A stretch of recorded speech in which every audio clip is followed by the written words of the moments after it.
have a unique guest this evening on Loudwire Nights. His name is Jess Harnell, and he's voiced hundreds of beloved animated characters throughout his career. He also has a band called Rock Sugar that's doing something all its own. We're going to talk about all of that. So thank you for your time, Jess, if I didn't already. Well, no, listen, thank you. And by the way, I think unique is an excellent way to describe everything about me, including my freaking life. So, yeah, that was an appropriate word. Good going. That's what I've found doing my research. I want to actually start at the beginning. Like, how did you get into voice acting? Because I feel like it's one of those fields that everybody wonders about, but you don't hear much about it. You know what's funny, Tony? Honestly, man, I have the only job in the world that every single person I meet thinks they can do, and many of them probably could. I mean, No it's not way. rocket science. It's weird because I got into it by way of being, first of all, I was always in bands because I always did that. And one advantage that I sort of had, I think, that applied to voice acting and singing is that I can imitate people. I can mimic people and change my voice to do different things, right? So people kind of took notice of that in the band and said, you should try to sing commercials. So I got into singing commercials, and I sang for McDonald's and Burger King and Reebok, and I thought, well, this is the greatest gig in the world. Then they said, if you do the talking in the commercial too, you can get paid twice as much. And I went, well, now that's the best gig in the world. So I started talking about how, Budweiser or whatever was the cool, crisp taste of the Rockies, man. And, it's the best flavor you're ever going to experience in a beer. And so I started doing that. And I went, well, that's really cool. Then they said, no. Cartoons, you can get paid a lot of dough and you make people happy and it's fun. So I said, well, that's going to be the best gig in the world. And I started out by doing all the voices for like Disney theme parks attractions and stuff like that and character voices for Disney. One thing led to another. I got on this little show called Animaniacs that turned into a really big deal in the 90s and has now come back again. Go figure that out. Yes. And that was cool. And ever since then, just been doing, all these voices for all these different things. What I always say about voiceover is it's the only job in the world, Tony, where you can play the dad and the kid and the dog at the same time on the same day and never go to wardrobe once and still be done in 20 minutes. That's only if you're beyond talented the way you are. Oh, God bless you. And we're bringing it back to, of course, we're bringing it back to Animaniacs, which, it's all new episodes on Hulu. You are the original Wacko Warner, and now you are back for all the Hulu episodes as well. Is it like being on camera in the sense that you have to get into character, method acting, all that stuff you hear about? No, you know what? Again, though, it's like these are good questions. And it's like, first of all, people, I don't take myself too seriously. I don't take pretty much anything too seriously, although in 2020 it's been hard not to because everything is so freaking serious. But, with the character stuff, the way I look at it is you always got to remember, all you people, you folks listening who might want to do voice acting, because it is a great gig. And don't lie to yourself about anything you want to do and say, oh, you can't do that. There's only 10 people doing it. It's so hard to break in because, dude, I broke in. And if I broke in, you could break in to whatever it is you want to do, right? But voice acting is a little V and a really big A. It's not about making funny voices. It's about creating characters that are believable with your voice, right? So the way I always look at it, I don't really get into character. It's more of a thing where I go, okay, I know I can do any character or impression that I'm supposed to be doing well when I can have a conversation with you as that character and not have to use a script, but I'll know what he would say. And as soon as I've achieved that, then I'm like, cool, I know who this person is. And, with Wacko, I never forgot because he was never far away from me, so he's always close at hand, So it's just like these things are they become like second nature because it's almost like, well, I know what I would say if you asked me if I wanted a cheeseburger, so now I just got to figure out what Wacko would say. And in his case, the answer is, of course, I want 6. So it's easy. That's so awesome. How is this show different in 2020, in your opinion? I mean, what's different about it? Well, what's cool about that, man? It's like, for anybody who ever watched Animaniacs was always like, quote, a kid's cartoon, right? But it wasn't really a kid's cartoon. It was basically a social satire masquerading as a kid's cartoon, right? So with the re-advent of it coming back around and being just as popular this time seemingly as it was that time, we didn't reinvent the wheel. The characters are the same, and they're the characters that you know and love. They just got kind of a fresh coat of paint. But the cool thing is, if you think about it, back in the 90s, we didn't have the internet. We didn't have social media. We didn't have the Kardashians. We didn't have global warming. We didn't have online culture. We didn't have any of this stuff that we have now. So it's basically like they just gave us a whole bunch of new balloons and a bunch of needles to poke holes in them with, So basically we're doing the same thing. We're just doing it with the stuff that's going on right now. And that's pretty cool. And we're setting it all to like catchy songs, man. Love it. What's been the most fun outside of Wacko, the most fun character you've ever voiced and why? Wow, man. I mean, I love doing all of them because, the cool thing is, and this sounds like hyperbole and it sounds like I'm just trying to say something for the sake of saying something nice. What I love most about my job is it makes people happy, right? I mean, whether it's a little kid or on an adult Comedy Central cartoon, it's some college guy in a basement with a bong in his hand, whoever it is, it's making people happy for that little moment. So, I mean, I love every character that I do for different reasons. I think I got a big kick out of it when I got to be the Cowardly Lion for a bunch of Wizard of Oz stuff, because that was my favorite movie.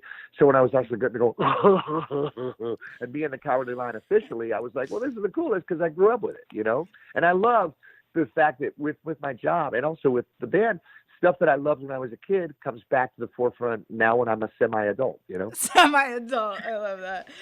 I I gotta have a ask. feeling you can relate to being a Oh semi-adult, my Tony. I think God. you're a semi-adult too. Yeah. I am. I can absolutely relate. I have to ask you to do just one voice. I hope that's not annoying, but can you give me your Ozzy Osbourne for obvious reasons? We love the Prince of Darkness here. Can you give me a little Ozzy? Well, it's just funny for me, Tony, because I don't know what I'm going to say, but it ties into what I was saying about not having a script, and you just start throwing things out and going crazy, So that's basically it. So good. I love it. Oh my God. I wish I had that talent. Right. Tony Gonzalez rocks, Stuff like that. Yeah. Oh, I'll be using that for the rest of my career. Thank you. All right. Anytime. Let's talk about Rock Sugar, right? So it's your band.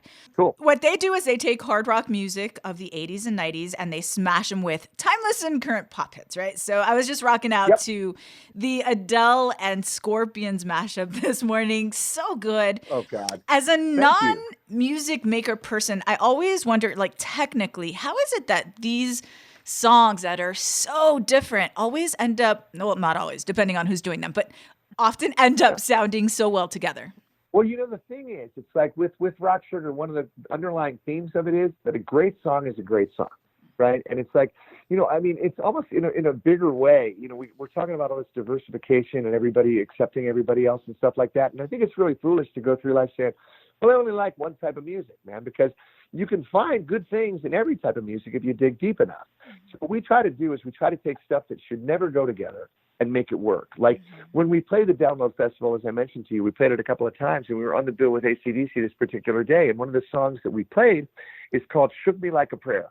And it's Madonna's Like a Prayer combined with AC/DC's You Shook Me All Night Long. Now, I know a lot of metal people are going, oh, my God, I would never listen to Madonna. But let me tell you something, dude. I have looked out over a sea of 80,000 people and seen all these big biker dudes in their cut-off Anthrax and Slayer T-shirts with their huge mustaches vigorously singing along to Madonna's Like a Prayer because it's a metal song when you make it a metal song. You know what I mean? Right. So in terms of putting the stuff together, the way it all happened was we got hired. It's a long story, but as I told you, I do a lot of impressions and I do a good Steve Perry. And we got hired, me and my guitar player, this really sweet gig to go over to a tropical island and sit there and play 4 Journey tunes a day at sunset on an acoustic guitar and sing Journey tunes. Okay, that's easy. And in return, we got a villa and we got all these activities and all the food paid for. And it was like a dream trip. Well, one day we were talking, and I said, what'd be really funny is if there was a band from, like, the 80s, like a Def Leppard or a Poison or something, and they got shipwrecked at the end of the 80s, and they got brainwashed because all they had to listen to for 20 years was pop hits from the 80s due to one circumstance or another, and they became brainwashed into thinking that metal was pop and pop was metal. And he said, well, how would that work? And the first thing out of my mouth was, I said, well, I don't know, you could play like Enter Sandman, and I could sing Don't Stop Believin', we could call it Don't Stop the Sandman. And so we took out a guitar and we started going through the chords, and sure enough, it worked. We made a video of that. Thing went viral, got like millions and millions of hits. And all of a sudden, we started getting these offers to do these big shows. So we threw an album together. We took a lot of time with it, but we put an album together of all these other tunes, and people loved them too. So we came out, we ended up doing all these things and just like being in a laboratory, taking bits of this song from this band and bits of this song and saying, no, that doesn't work. And maybe we can make this one work or that one. We put the record out. We eventually we had a great few years, but we eventually stopped because I don't know if you knew this, but we got sued because one of the singers I imitate, I guess the impression was a little bit too close because he actually thought that it was his voice. He thought we sampled his voice without permission. So we had to go to court with this dude and prove we're using forensic audio tracks that it was me singing and not him, but it created so much complication that we can no longer sell the music online to people because it's just this whole legal morass of like rights and stuff like that. So with this new album, which I got to say, in all humility, is actually 10 times better than the first album. It's way more ambitious. It's way broader in its scope. It's freaking crazy ridiculous. We said, well, we want to get it to people, but since we can't sell it, what can we do? Because we still have costs to pay. We have to pay for the recording and the videos and all the other stuff that goes along with that. We thought, well, you know what we'll do? We'll do a really goofy, silly, fun Kickstarter campaign that gives people all kinds of amazing stuff, and they get the music for free. So it's a really kind of creative way of bringing stuff to people that I don't think's ever really been done like this before. And if you want to check it out, by the way, you can go to SaveRockSugar.com and you'll get the first song on the album for free. Plus, we just launched this video. I don't know if you've seen it yet, Tony, but it's freaking pretty badass. It's called Shout at the Devil Dog All Night, and it's a combination of Shout by Tears for Fears, Shout at the Devil by Motley Crue, Up All Night by Slaughter, and Mark Slaughter actually does a cameo vocal in the song, and cool. Black Dog by Led Zeppelin, because why wouldn't it include those 4 songs? Jesus. And that video has like all these celebrity cameos by people like Mark Hamill and Al Yankovic and all these other, and Michael Starr from Steel Panther, he's in there, Greg Bissonette. We got all these crazy friends and they all showed up. So it's just basically like a circus with a bunch of long-haired ringmasters. Does that make sense? I have 2 follow-up questions to that, and one of which you probably won't answer, but it's fine because I'll just Google it when we hang up. But who sued you? Yeah, sure. Who sued you? Who sued me? Well, now here's the thing. You can now the good news is I can't tell you on air. I can tell you when we hang up, but because there's a gag order. But I will tell you, Google all you want. The funny thing is, all I'm going to say is you might find the correct answer, but people have assumed it's other people too who it wasn't. Okay. So I guess that's a good sign, because I guess those impressions were pretty good too. But put it to you this way too. I'll throw in another little teaser for you. Nice. There are people I imitated on there, and I guarantee you, Tony, you of all people know who every single one of these people are. But they heard it, and we expected them to maybe get a little bit like weird, and they're like, "Dude, it's awesome! I loved it! Oh my God, it was great!" So those people were fine. It's just this one dude, I guess, takes things pretty seriously, and he took this pretty seriously. And we didn't do anything wrong. We weren't trying to get away with anything. Right. It was just ruled at the end of the day that this particular vocal was, quote, to use the judge's words, misleading to the public, as they would believe that it was this other person and not me. So it's the weirdest. But what's really strange, I'll give you one last hint on it. It's a strange thing when the person who made you want to be a singer sues you to make you stop singing. That's a very strange thing, and that's what happened. Oh, so the follow-up is, who's your biggest influence? No, just kidding. Oh, listen, you little bastard, man. Okay. I'll go the safe route on that and say that, in terms of music, man, and, it all sort of begins and ends, and I know this isn't very heavy, although they did some heavy stuff. The Beatles definitely shaped who I was. They also shaped Wacko, so thanks very much for that.